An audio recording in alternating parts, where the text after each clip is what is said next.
In tonight's Waste Watch report, a new court filing suggests state regulators scrub daycare provider information to avoid financial scrutiny. But top lawmakers tell a different story and defend the privacy of those providers. KOMO senior reporter Chris Daniels has the latest from Olympia. A state lawmaker has dropped her pursuit of a bill that would have expanded public records exemptions for child care providers as the debate over public spending and the oversight of daycare centers intensifies. My two kids went to an in-home child care center.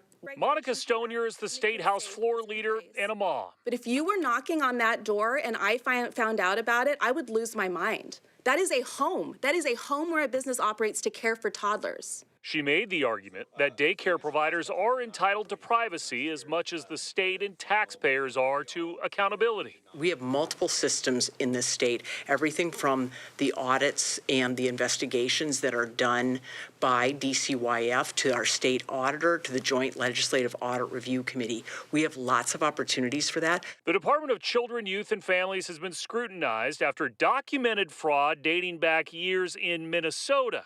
As KOMO News has reported, a Washington state audit determined inadequate controls for $500 million in daycare funding, and DCYF admitted to overpaying $2 million to providers last year.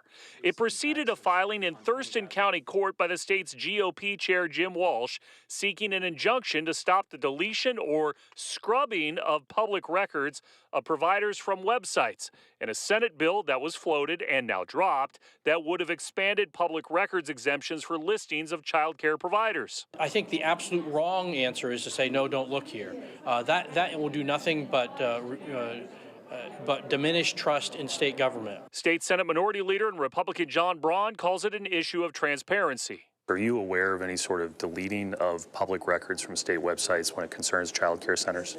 I have no personal knowledge of that. DCYF says it has not deleted information from the Child Care Check website, and home providers can independently opt out of sharing their street addresses, and it is meeting federal requirements for licensing providers as the debate continues about the balance between accountability and privacy. I certainly do not want anybody thinking that they can go knocking on a child care center, talking to the people who are caring for those children outside of the regulations that we have in place already, especially given the environment we're in right now.